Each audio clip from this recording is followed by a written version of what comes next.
ان الحمد للہ والصلاة والسلام علی رسول اللہ اما بعد اعوذ باللہ من الشیطان الرجیم۔ السلام علیکم ناظرین، اسلام کے اندر نکاح صرف ایک سماجی معاہدہ ہی نہیں بلکہ ایک عبادت اور سنت نبوی صلی اللہ علیہ وسلم ہے۔ اللہ تعالیٰ نے نکاح کے ذریعے انسانی نسل کی بقا اور معاشرے کی پاکیزگی کا انتظام کیا ہے، لیکن اکثر معلومات کی کمی کی وجہ سے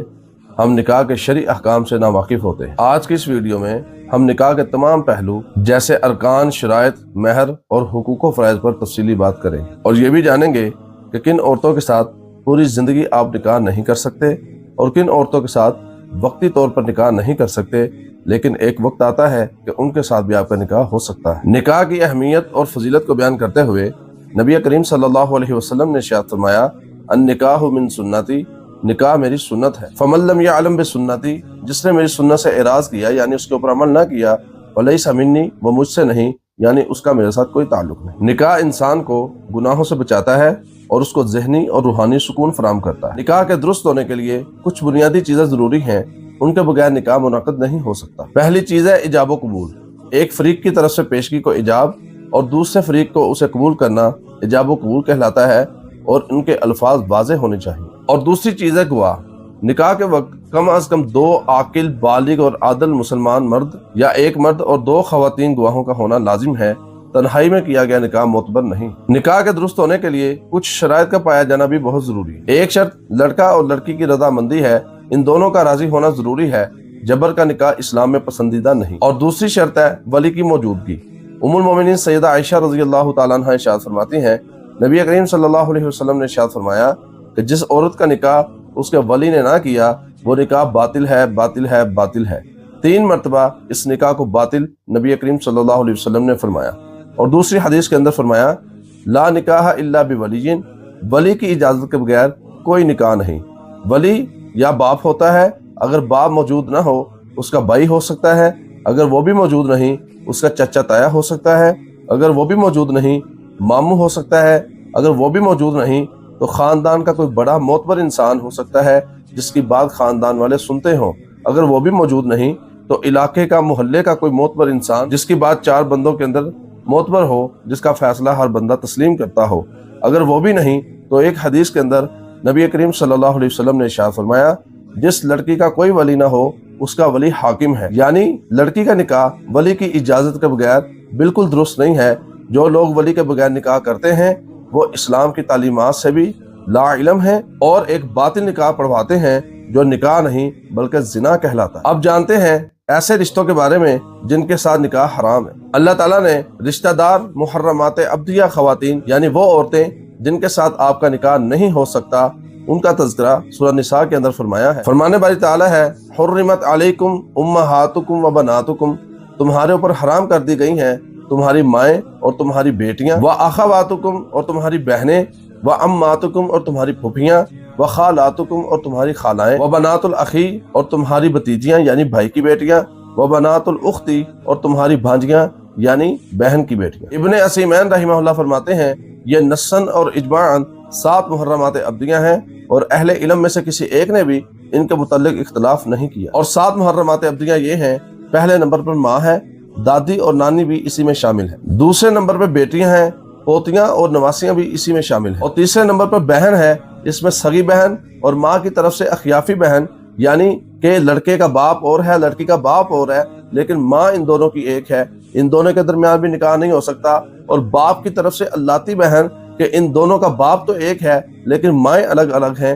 ان دونوں کے درمیان بھی نکاح نہیں ہو سکتا۔ چوتھے نمبر پر پھوپھی ہے، اس کے اندر والد یا والدہ کی پھوپھی بھی شامل ہے۔ 5ویں نمبر پر خالہ ہے، اس کے اندر والد یا والدہ کی خالہ بھی شامل ہیں۔ 6 نمبر پر بھتیجی ہے، اس کے اندر بھائی کی پوتیاں اور نواسیاں بھی شامل ہیں۔ 7ویں نمبر پر بھانجی ہے، اس میں بہن کی پوتیاں اور نواسیاں بھی شامل ہیں۔ ان کے علاوہ رشتہ داروں میں جتنی بھی خواتین ہیں سب کے ساتھ نکاح حلال ہے۔ اسی لیے اللہ تعالیٰ نے اس آیت کے بعد فرمایا، وَأَحِلَّ لَكُمْ مَا وَرَاءَ ذَلِكُمْ، اور تمہارے لیے جو ان کے علاوہ ہیں وہ حلال قرار دی گئی۔ اسی بنا پر چچا اور پھوپھی کی بیٹی اور ماموں اور خالہ کی بیٹی کے ساتھ بھی نکاح حلال ہے، اور اس کے بارے میں قرآن نے بھی صراحت بیان کی ہے۔ فرمانے باری تعالیٰ ہے، یا ایھا النبی انا احللنا لک، اے نبی ہم نے آپ پر حلال کر دی ہیں، ازواجک اللاتی، آپ کی وہ بیویاں، اتیت اجورہن، جن کے مہر آپ نے ادا کر دیے، وما ملکت یمینک مما افاء اللہ علیک، اور وہ کنیزیں یعنی لونڈیاں جو آپ کی ملکیت میں ہیں جو اللہ نے آپ کو مال غنیمت کے طور پر دی، وبنات امیک، تمہارے چچا کی بیٹیاں، وبنات اماتک، اور تمہاری پھپھو کی بیٹیاں، وبنات خالک، اور تمہارے ماموں کی بیٹیاں، وبنات خالاتک، اور تمہاری خالہ کی بیٹی، یعنی ان کے ساتھ آپ کا نکاح حلال ہے۔ اور ایک بہت اہم بات جو آج کے معاشرے میں پھیلتی جا رہی ہے، اکثر لوگ جو دین اسلام کے علم سے بالکل لا علم اور جاہل ہیں، وہ آپ کو کہتے ہوئے نظر آئیں گے کہ جناب کزن میرج کا ایشو بہت آ رہا ہے، کزن میرج میں بچے پیدا نہیں ہوتے، بچے پیدا ہوتے تو ناقص ہوتے ہیں، فلاں فلاں فلاں یہ مسئلے پیدا ہو رہے ہیں۔ یہ بالکل ان کی غلط تحقیق ہے، کوئی ایسا مسئلہ نہیں۔ اللہ تعالیٰ کسی بھی ناقص چیز کو کبھی بھی جائز نہیں قرار دیتے۔ اللہ نے قرآن پاک کے اندر کزن میرج کی اگر اجازت دی ہے تو اس کا مطلب یہ ہے کہ یہ قیامت تک کے لیے اجازت ہے، اس میں کبھی کوئی مسئلہ پیدا ہو ہی نہیں سکتا۔ ان تمام تر تفصیلات کی بنا پر